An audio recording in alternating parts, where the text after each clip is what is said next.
días, queridos hermanos. Les bendecimos en el amor del Señor. Agradecemos por la misericordia que el Señor ha tenido con cada uno de nosotros. Sabemos que Él nos ha fortalecido durante esta semana, ha guardado de cada uno de nosotros. Agradecemos al Señor porque Él escucha nuestra oración. Hemos estado constantemente orando por cada uno de nuestros hermanos y todas las peticiones que hemos recibido. Ha sido un tiempo difícil, pero el Señor es fiel. Amén. Damos gracias a Dios por eso y le invito a abrir su Biblia en el Salmo 139. Vamos a leer los primeros 3 versos de este Salmo que profundamente nos llama a entender, a comprender, a vernos a nosotros mismos como delante del Señor. Le invito a abrir su Biblia, dice así, Salmo 139, 1, para el director del coro, Salmo de David. Oh Señor, has examinado mi corazón y sabes todo acerca de mí. Sabes cuándo me siento y cuándo me levanto. Conoces mis pensamientos aun cuando me encuentro lejos. Me ves cuando viajo y cuando descanso en casa. Sabes todo lo que hago. Amén, hermanos, y les invitamos a orar, a interceder en el lugar donde usted esté, a poner su fe y su confianza en el Señor. Amén. Padre eterno, Padre celestial, te adoramos en esta hora. Te agradecemos, Señor, porque tú eres un Dios fiel, que cumple su palabra, que cumple su promesa, Señor amado. Ante este Dios, Señor, venimos delante a rogar, Señor, por misericordia, Señor amado. Oramos por cada una de las familias que está mirando este video, Señor. Oramos por cada uno de nuestros hermanos, amigos que está en necesidad, que está en búsqueda de sanidad, Señor bendito, o que está con necesidades económicas. Padre, oramos, Señor, que tú pongas tu mano poderosa en cada una de estas familias, estos hogares, Señor. Oramos, Cristo bendito, Señor, para que tú muestres tu poder, Señor amado, a través de nuestra debilidad, Señor amado. Oramos, Cristo mío, Señor, por cada una de las familias representadas, Señor amado. En el nombre de Jesús, Padre, en ti confiamos, en ti esperamos, en el Dios Todopoderoso. Aleluya, Padre. Oramos, Señor, por cada petición que tiene cada hermano en esta hora, Señor, en el nombre de Jesús. Amén.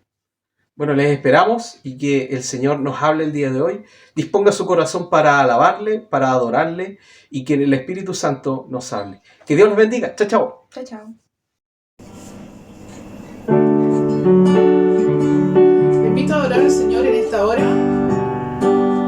Lo vamos a hacer a través de esta canción que se llama Sendas Dios hará. Tiene una hermosa letra y lo invito a que podamos reflexionar en esta letra y también adorar al Señor a través de ella.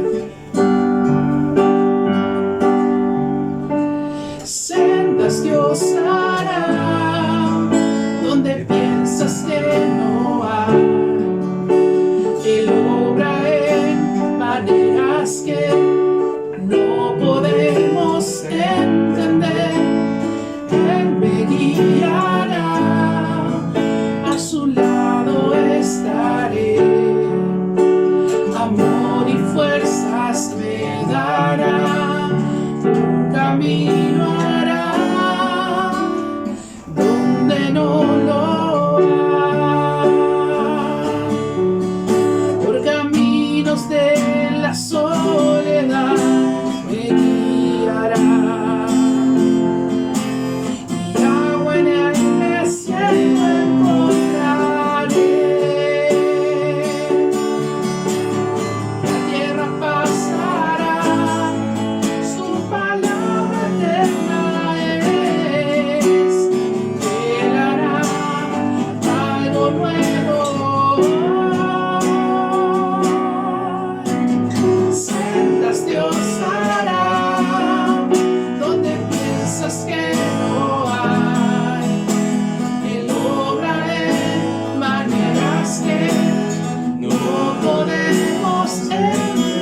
Buenos días, hermanos, les saludo en el nombre del Señor.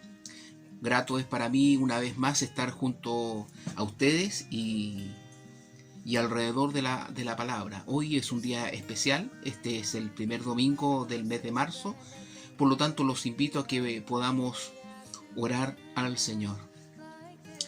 Padre Celestial, te damos gracias en estos momentos por tu misericordia, por tu gracia que ha estado con nosotros hasta este momento.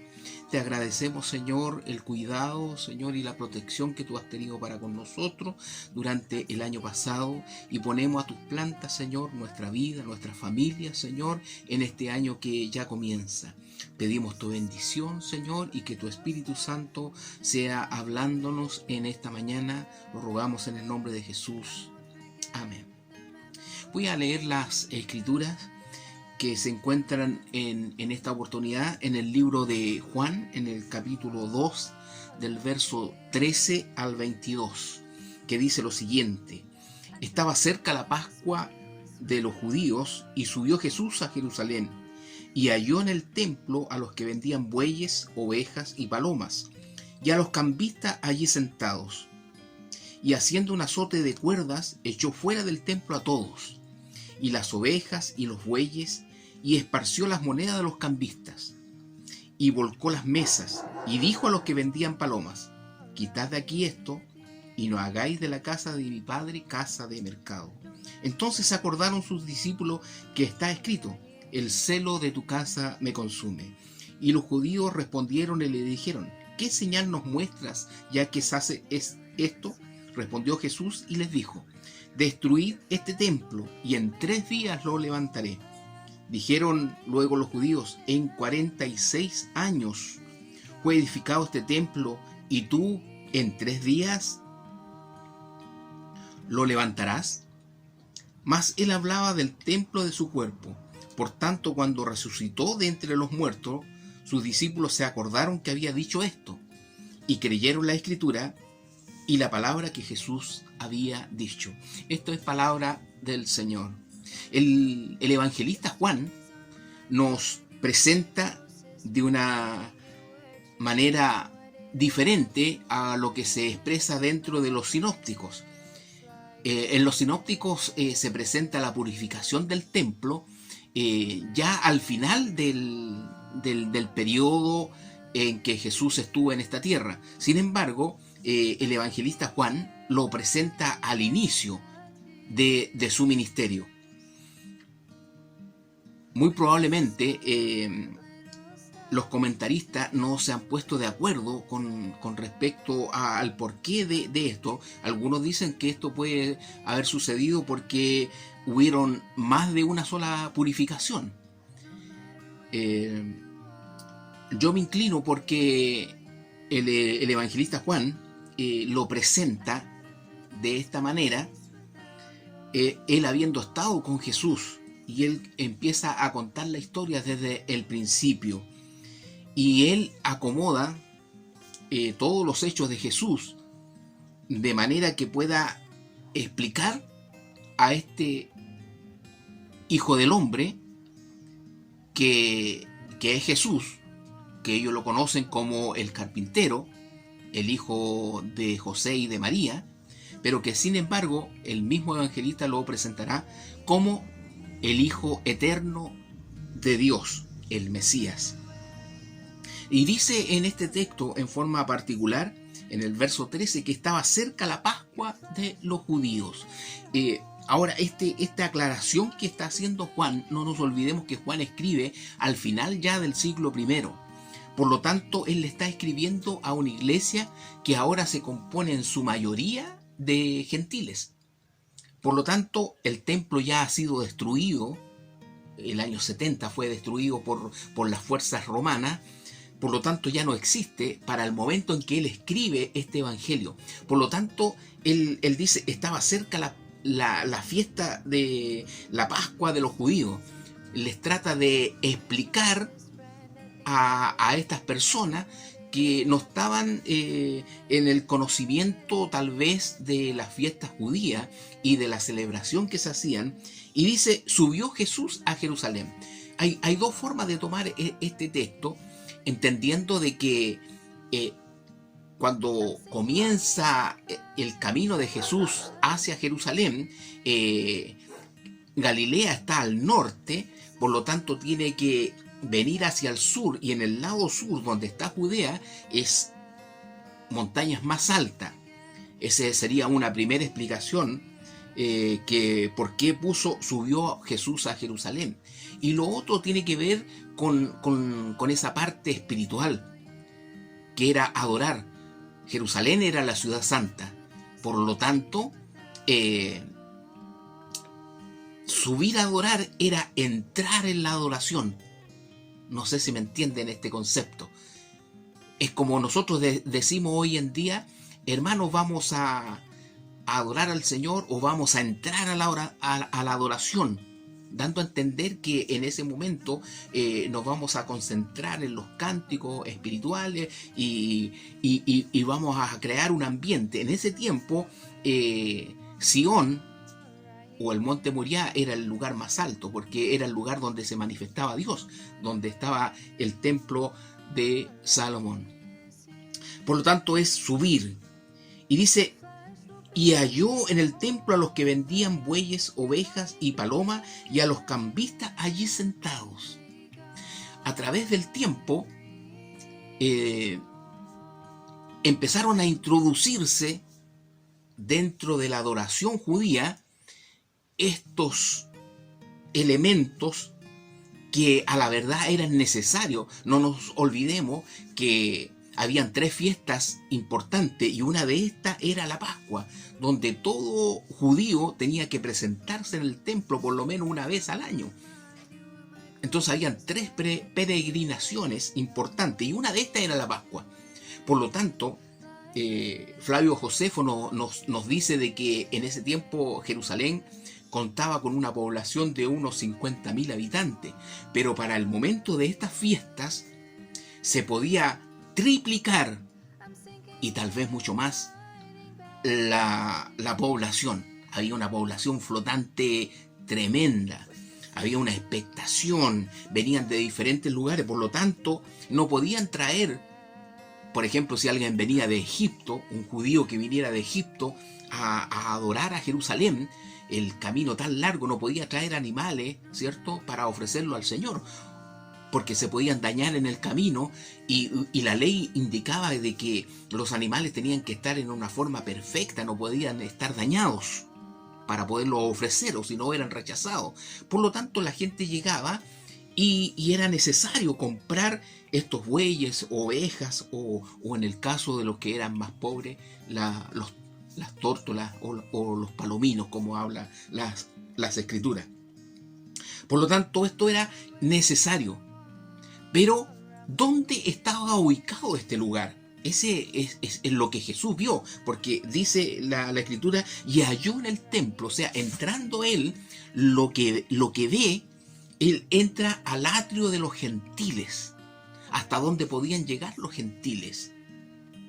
Y ese era un espacio grande, donde estaban puestos estos vendedores y los cambistas. ¿Por qué cambistas? Porque la gente venía de diferentes naciones, y el templo solamente recibía dineros que estaban autorizados por los sacerdotes. Por lo tanto, tenían que hacer un cambio de moneda. Es como cuando usted va a otro país, usted va a Europa, y el dinero chileno no sirve allá. Usted tiene que ir a una casa de cambio y cambiar el peso chileno, ¿cierto?, por el dinero que allá ocupan, que es el euro o dólares. Esto pasaba, por lo tanto era necesario. Pero ¿dónde estaba? Era el problema. Estaba puesto en el atrio de los gentiles. Y era el único lugar donde los gentiles podían entrar.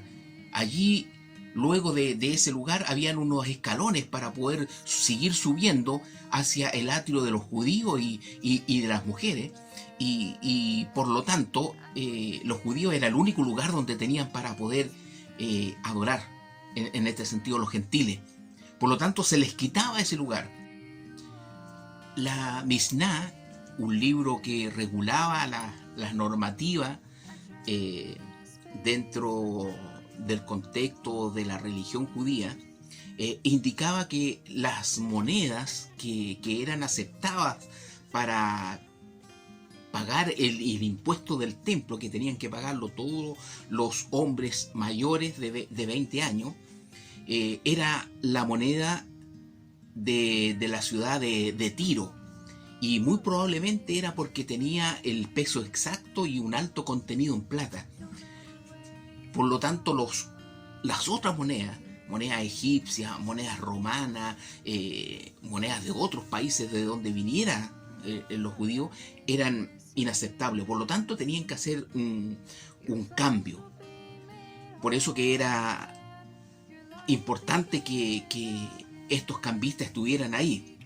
Ahora también debemos de entender que donde hay comercio, también se produce una suerte de sinvergüenzura dentro de todas estas cosas que suceden, porque somos seres humanos.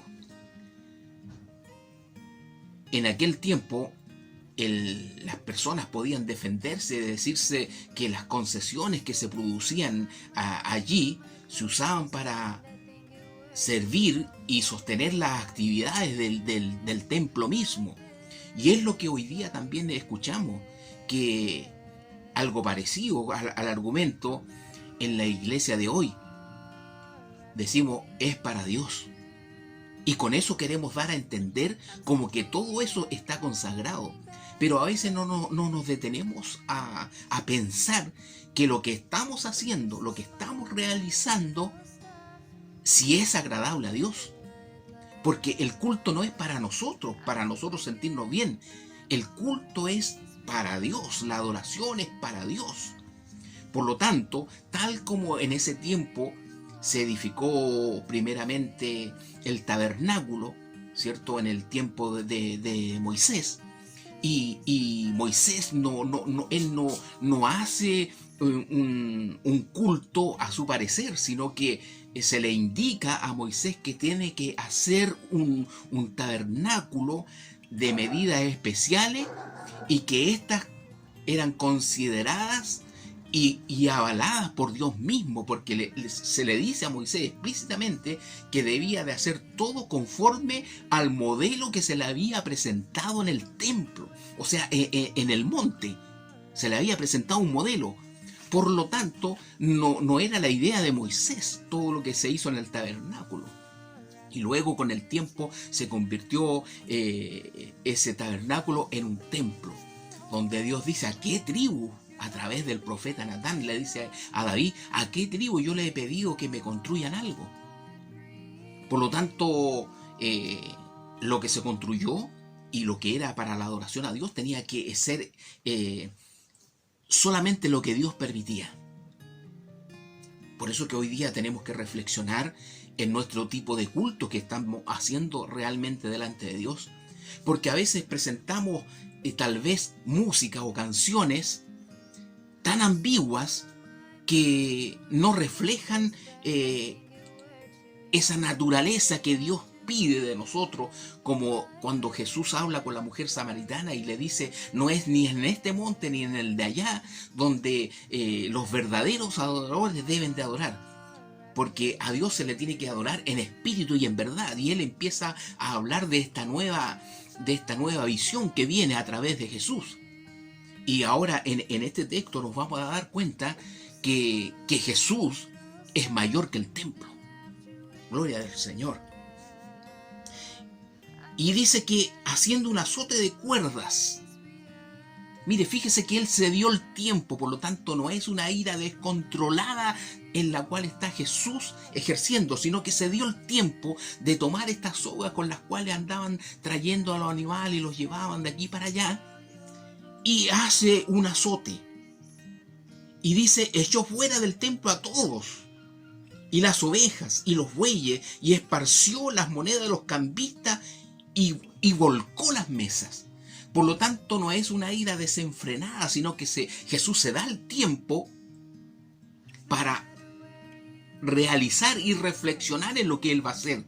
Lo que Él está haciendo y lo que hizo, lo hizo basado en el conocimiento que él tiene de la divinidad. Porque, como les decía, ese lugar estaba siendo ocupado. Los gentiles eran el único lugar donde podían estar. Y se les presenta en ese momento la oportunidad para adorar y no podían porque estaban estos animales que si eran necesarios, verdaderamente era necesario tenerlos allí, pero sin embargo impedían lo primero. Porque el texto dice, y dijo a los que vendían palomas, quitad de aquí esto y no hagáis de la casa de mi padre casa de mercado. Lo podían haber tenido en otro lugar para no impedir lo más importante. Lo más importante es la adoración. Para eso se había formado el templo, el lugar donde la presencia de Dios se presentaba. Quitad de aquí de esto y no hagáis de la casa de mi padre una casa de mercado. Por eso que a veces podemos analizar lo que está sucediendo hoy día en nuestro medio. Porque el lugar donde adoramos es para tributarle adoración a nuestro Dios. Por lo tanto, tenemos que quitar todo de nosotros para que sea Dios donde Él se manifieste, donde Él sea el alabado y el glorificado. Entonces dice, los discípulos se acordaron de una escritura, y es el Salmo 69, que les recuerda en el verso 9, que dice, el celo de tu casa me consume. Dice que ellos recordaron. Mire qué importante es escuchar la palabra, qué importante es leer la palabra y introducirnos en ella y buscar en ella el alimento para nuestra vida, el alimento para nuestra alma. Pero las personas se devuelven, dice, y los judíos respondieron y le dijeron, ¿qué señal nos muestras para justificar lo que estás haciendo? Y Jesús les dice, destruyan este templo y en 3 días lo levantaré.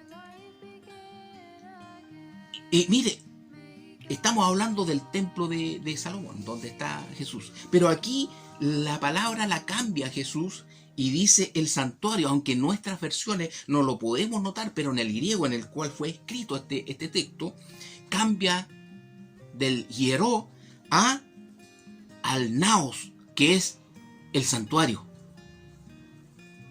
Y Jesús en este instante dice, destruyan este santuario y en 3 días lo levantaré. Dijeron los judíos, en 46 años fue edificado este templo y tú en 3 días lo levantarás.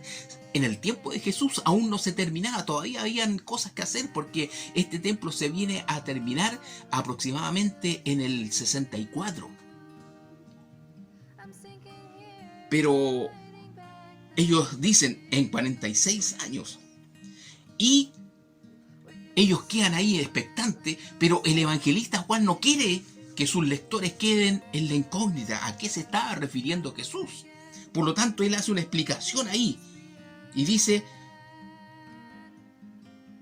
mas él, en el verso 21 dice, mas él hablaba del templo de su cuerpo. Y aquí está lo que les comentaba anteriormente. Jesús es el templo. Porque en el templo se manifestaba la presencia, la Shekinah de gloria bajaba en ese lugar donde se hacía el sacrificio. Pero hoy día, en el momento en que Jesús llegó a esta tierra, la presencia de Dios se manifiesta en la persona de la segunda persona de la Trinidad, en el Hijo eterno de Dios, en Jesucristo nuestro Señor. Él es la presencia eterna del Señor en medio nuestro. Él es nuestro templo. Por eso Él dice, mas Él hablaba del templo de su cuerpo. Por tanto, cuando resucitó de entre los muertos, sus discípulos se acordaron que había dicho esto y creyeron la Escritura. Y mire, fíjese, creyeron la Escritura y la palabra que Jesús había dicho. la interpretación que se da a las palabras de Jesús tiene todo el sentido si se entiende que Juan lo presenta como el santuario de Dios entre los hombres, porque en el 1:14 dice el mismo evangelista: y aquel verbo fue hecho carne y habitó entre nosotros, y vimos su gloria, gloria como del unigénito del Padre, lleno de gracia y de verdad. Jesús, por lo tanto, es nuestro santuario. Ya no hay necesidad de un templo donde ir a buscar a Dios. Y hoy día lo estamos notando mucho más. Hoy día en que tenemos que estar en nuestras casas, nos damos cuenta de que ese Jesús resucitado, el Jesús exaltado a la diestra del Padre, está en cualquier momento y en todo lugar donde sea invocado. Por eso que hoy día nos podemos reunir a través de estos mecanismos, de esta tecnología, y sin embargo, donde usted esté escuchando la palabra, allí está Jesús. En el lugar donde se encuentre y en la situación que esté viviendo, Jesús puede estar al lado suyo para animarle, para levantarle, para darles palabras de aliento, para dar esas palabras que son espíritu y vida, que no es una religión, que no son palabras dichas al aire, sino que el mismo Jesús se hace presente donde es invocado. En ese lugar se presenta la presencia del Señor, la habitación de la deidad en medio de los hombres. La iglesia cristiana desde aquel entonces se podía jactar que no necesitaba de templo, porque en cualquier lugar podían invocar el nombre glorioso del Señor Jesucristo bajo un árbol, o como lo hicieron en las cuevas bajo Roma, escondidos, perseguidos. Sin embargo, la presencia del Señor allí estaba, y nos constatamos esto a través de cuando Saulo es llamado por el Señor Jesucristo camino a Damasco. Jesús ya ha resucitado, ¿cierto? Ha pasado un periodo de tiempo, ya Esteban está muerto, él va persiguiendo a los cristianos, y dice que viene una luz del cielo que le ilumina, y este hombre cae de su cabalgadura y pregunta: ¿quién eres, Señor? Y él le dice: yo soy Jesús, a quien tú persigues. Aleluya. En cualquier lugar, él era como un perseguidor en contra de los cristianos, sin saber que estaba persiguiendo al mismo Jesús, ese que había muerto y que había resucitado. Ese hombre cambió totalmente, y es lo que nos cambia hoy día a nosotros, como hombres, como mujeres, donde quiera que se encuentre. Un encuentro con Jesús cambia nuestra forma de mirar, y nuestra forma de ver, y nuestra forma de vivir. Jesús resucitado está en medio nuestro. Estamos en pandemia, estamos en nuestras casas, pero Jesús está a su lado. Donde quiera que se invoque el nombre del Señor, usted lo podrá encontrar. Y dice el texto: y creyeron la Escritura y la palabra que Jesús había dicho. O sea que en ese momento en que ocurren las cosas, los discípulos también quedan en blanco, quedan sin la revelación. Pero cuando Jesús resucita, el Espíritu Santo viene a ellos y les recuerda, porque dice, sus discípulos se acordaron que había dicho esto y creyeron la Escritura y la palabra que Jesús había dicho. Nosotros somos la iglesia Camino de Restauración. Por lo tanto, qué importante es meditar y reflexionar en este tiempo en nuestra adoración a nuestro Señor. ¿Está contaminada nuestra adoración con cosas que Dios no permitió en aquel entonces ni lo permite hoy día? Nuestra reflexión ha de ser, hermanos, lo que estamos realizando ¿es para glorificar al Señor o para sentirnos nosotros cómodos? ¿Lo que estamos adorando es para acallar nuestras conciencias o ¿O estamos adorando para atraer el bienestar de nuestro Dios?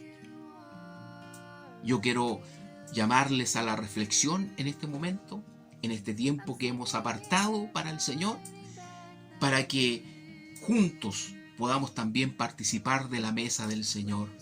Como pueblo de Dios, como iglesia del Señor, podamos tener un momento para estar en su presencia, entendiendo que Dios busca adoradores que le adoren en espíritu y en verdad.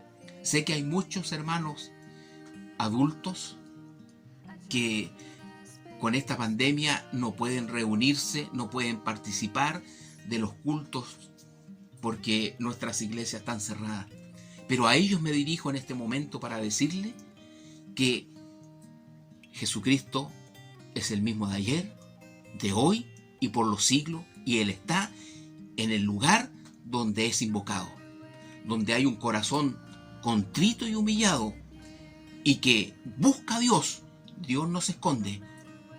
Nuestro Señor Jesucristo viene a hacer morada en medio de nosotros.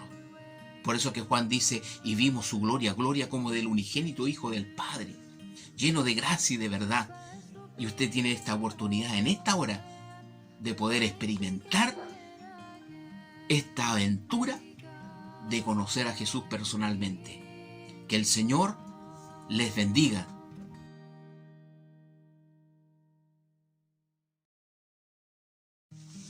Hola hermanos, un saludo. Estaba filmando detrás de cámaras, por eso no había salido tampoco. Y le damos gracias al Señor por este momento de poder estar comunicados por todas nuestras plataformas. Gracias y un saludo a todos los que nos escuchan, a los saludos que nos han mandado y a la compañía que la sentimos muy cerca. Gracias a cada uno de ustedes. Y seguimos con el culto, después de las alabanzas, después de la palabra, de las oraciones. Viene un momento muy especial que es la Santa Cena del Señor. Amén. Dice el apóstol Pablo, porque yo recibí del Señor lo que también os he enseñado. Que el Señor Jesús, la noche que fue entregado, tomó pan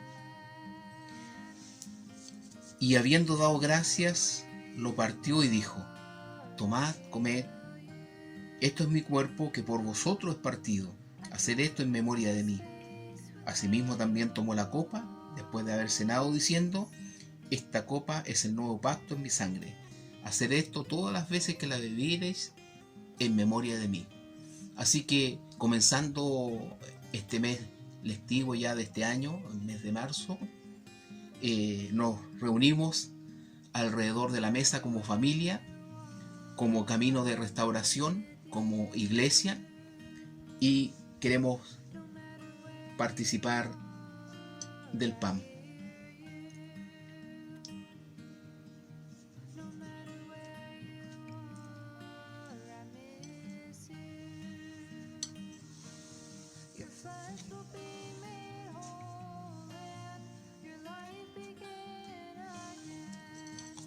Tomamos entonces el pan que representa, es un símbolo del pan que descendió del cielo, diciendo Jesús: este es el verdadero pan que descendió del cielo. Lo comemos en el nombre del Señor Jesús.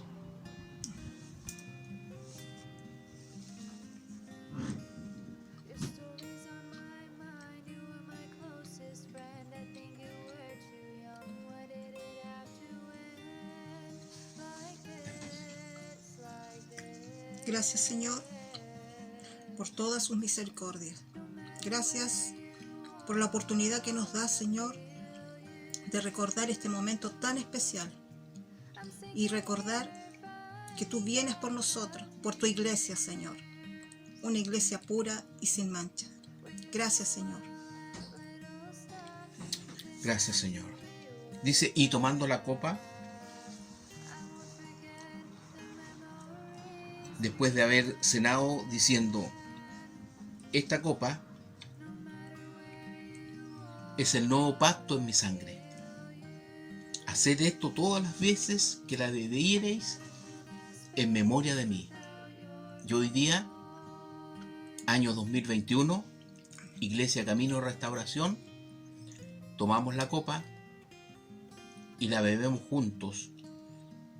Y lo hacemos en memoria del Señor, sabiendo que ya estamos viviendo los tiempos finales.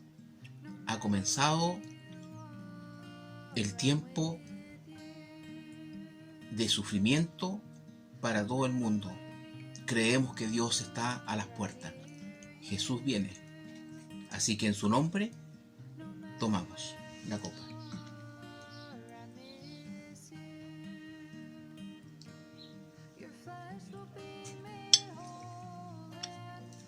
Padre Celestial, te damos gracias en esta mañana porque hemos podido acercarnos a tu mesa y hemos participado en memoria de ti, Señor. Hemos partido el pan, así como el pan, siendo una unidad, en este momento se ha partido en cada uno de los hogares de esta Iglesia Camino de Restauración.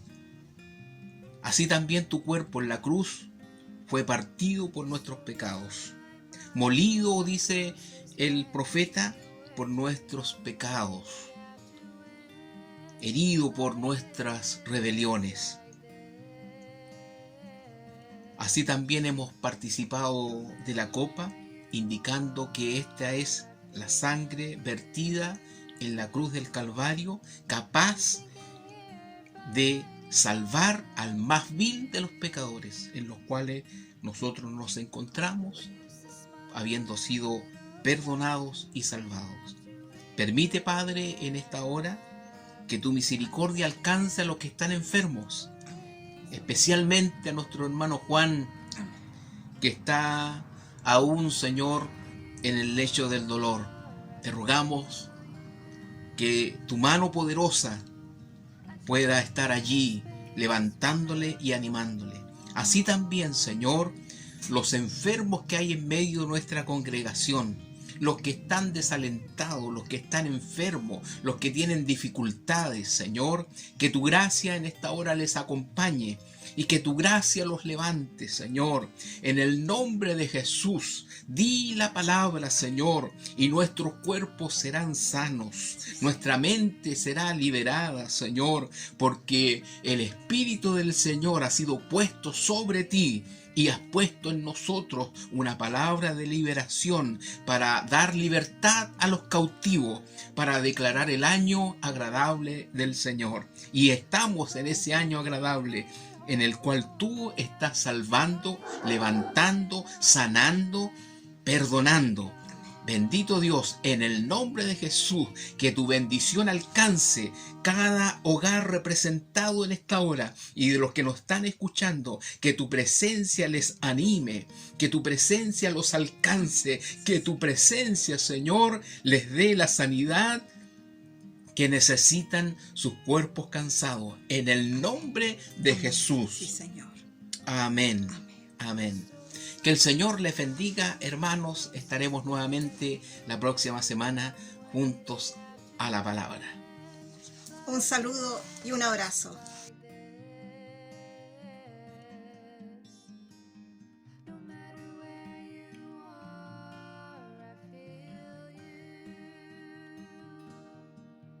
I'm sinking